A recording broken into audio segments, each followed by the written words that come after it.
ጨካኝ ነሽ ማርታ። አታሳዝንሽም?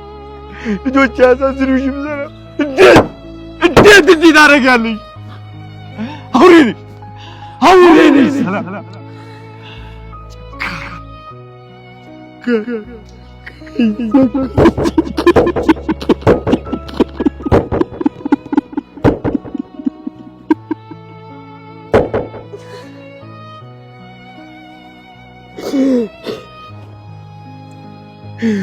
በደልኩሽ። እስኪ ቤት ውስጥ ምን ጎደለብሽ?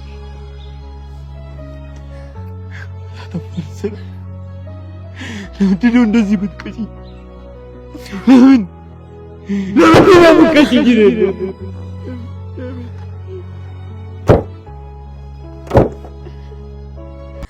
ጠንካራ የሆነ ሁሉ አይሰበርም ማለት አይደለም። ብረት ራሱ በእሳት ወደ ፈሳሽነት ይቀየራል። እንጃ ምን እንደሆነ ባላቅም ከባድ ችግር ተፈጥሯል። አይ ምንም አይሆንም። አይ ደግሞ ዳጣም አብረው ስላለች አትለቁ። ማታ እንቅልፍ የሚባል ነገር ባይኖር አልሷል።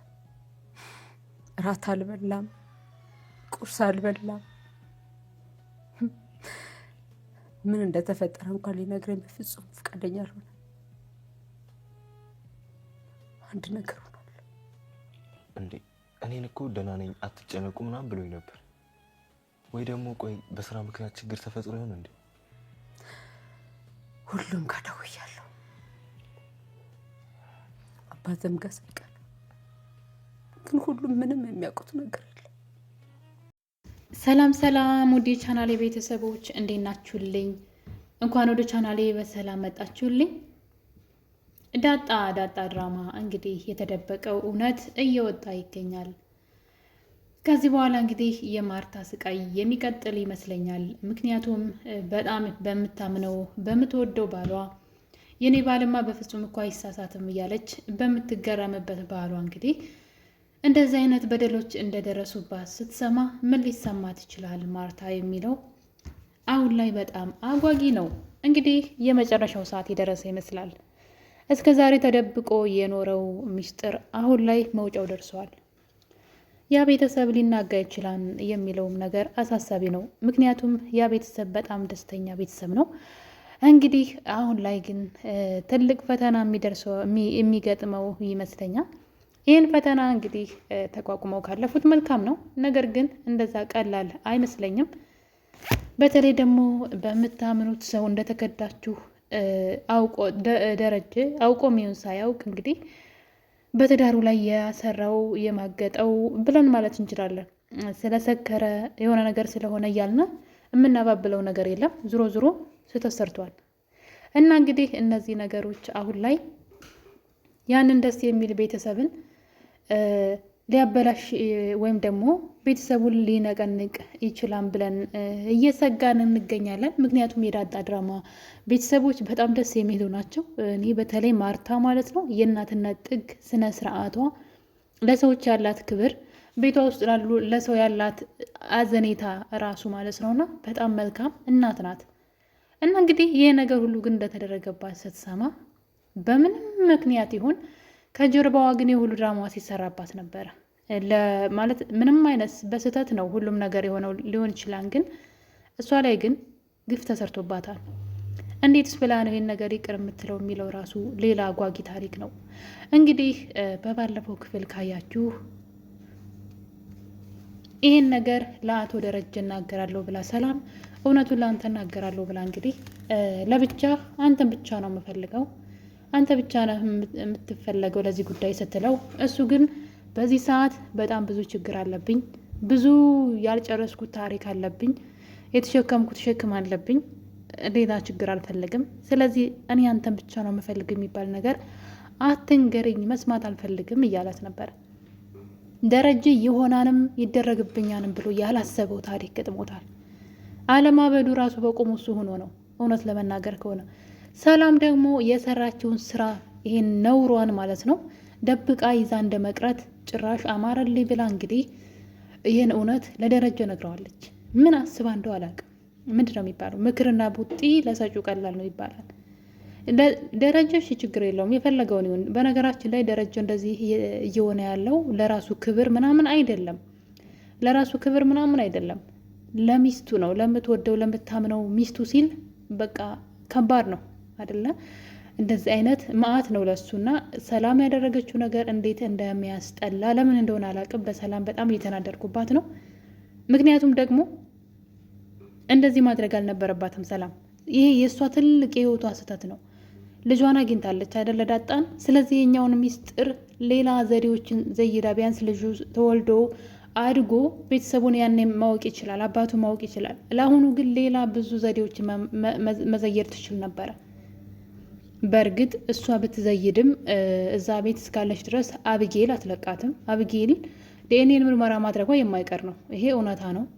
ግን ቢያንስ እሷ እንኳን መጠንቀቅ ነበረባት እና በሚያሳዝን ሁኔታ የራሷን እንዝላልነት የራሷን አጸያፊ ተግባር ደረጀ ሁለት ማለት የያዘውን ነገር ራሱ በህልሙም በውኑም እየቃዥ እንዴት ብዬ ለሚስቴ ልንገራት ይሄን እውነት ብሎ በሚያስብበትና እንዴት እንደሚነግራት በሚያቅድበት ሰዓት ጭራሽ ሌላ አማት ነው የነገረችውና እንግዲህ ደረጀ ራሱን አይደለም ማለት በጣም ነው ያበደው። ማለት ከባድ ነው ግን እውነት እስኪ አስቡት፣ የእውነት ቢሆን ማለት ነው ነገር ድራማ ስለሆነ ሳይሆን እውነተኛ ህይወት ላይ ቢሆን ነገር የሆነው የቤት ሰራተኛዋ ቤት ውስጥ ቁጭ ብላ 2 ልጅ ወልዳለች። በጣም ከባድ ነው ይሄ፣ በጣም ከባድ ነው ማለት ነው እንዴት እንደሚባል ራሱና ይሄ ነገር ደግሞ ሰላም የራሷ ጥፋት ነው።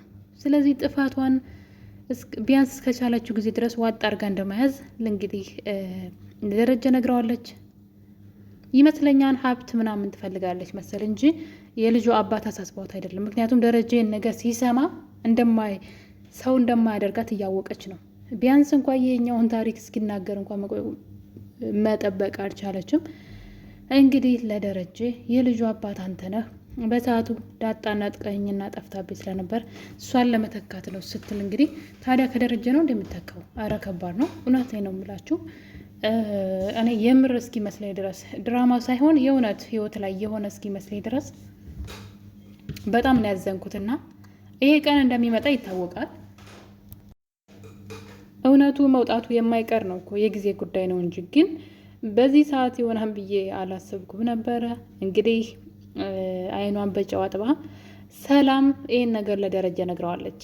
ደረጀ እንግዲህ ስለዚህ ነገር ማርታ አሁን ላይ ነገሩን በደንብ ሳደርስበት አልቀረችም። ደረጀ እንግዲህ ባለቤቱን ሊያወራት አልፈለግም። በጣም ቀውስ ሆነ ያለው።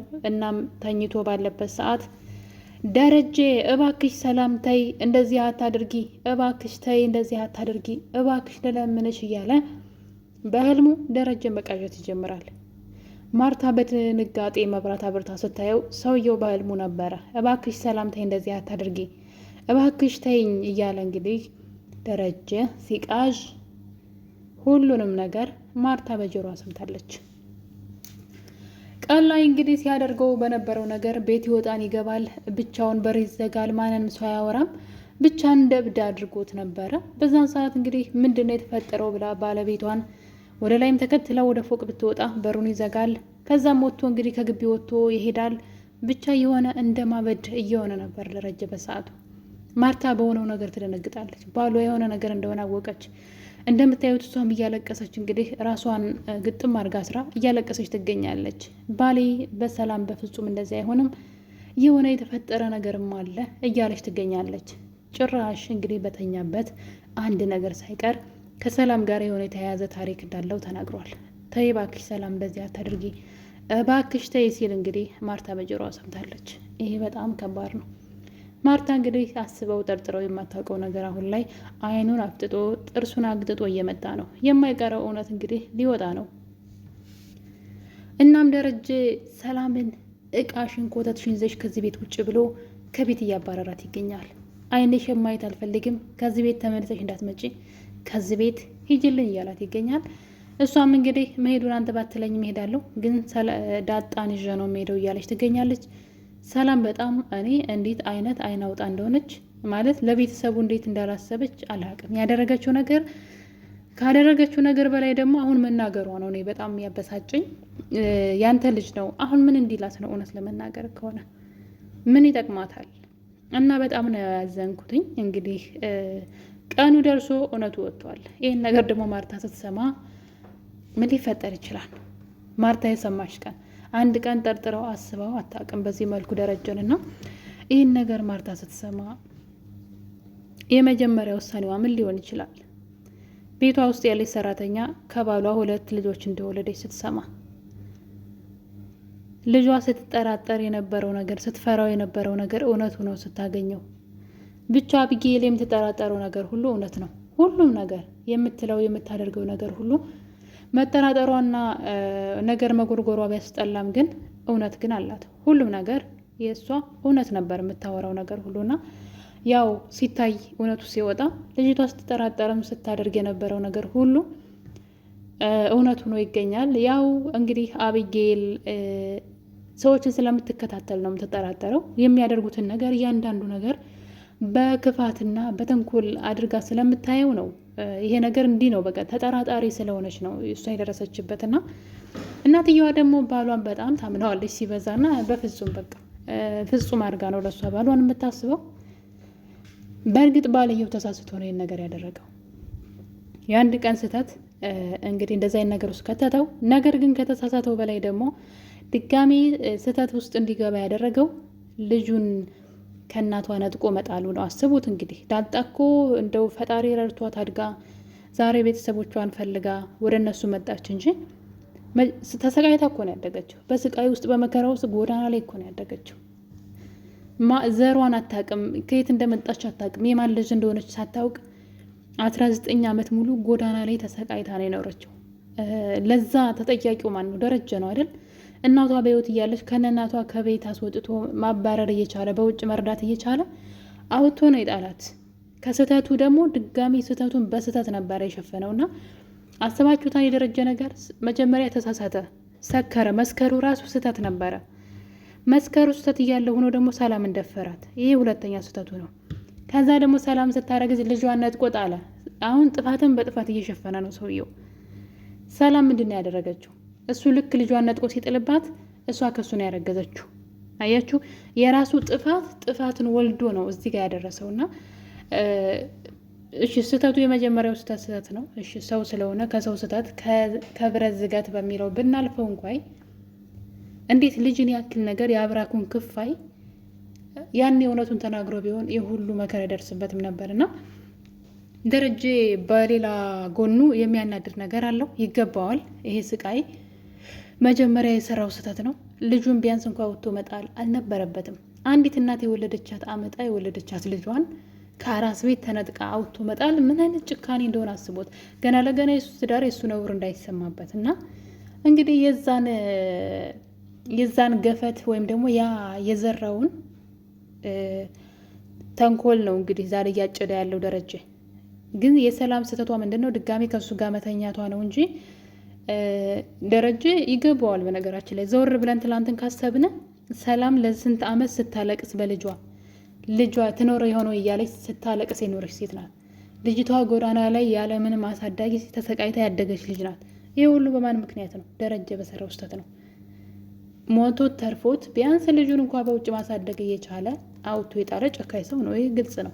እና ሰው የዘራውን ያጭዳል ማለት ደረጃውን እየሆነ ያለው ነገር የራሱ የዘራውን ነው እየዘራ ሄደውን ነው። አሁን ላይ እሾህ ነበር እንግዲህ እየዘራ ሄደው ሲመለስ ራሱን እየወጋው ነው ማለት ነው። ስለዚህ ደረጀ የስራውን አገኘ ብዬ ባልልም ግን እውነታው ግን እንደዛ ነው የሆነው።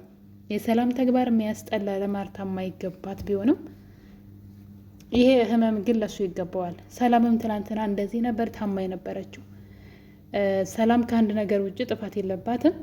እሱም ደግሞ ከባለ ትዳር ወንድ ጋር መተኛቷ ብቻ ነው።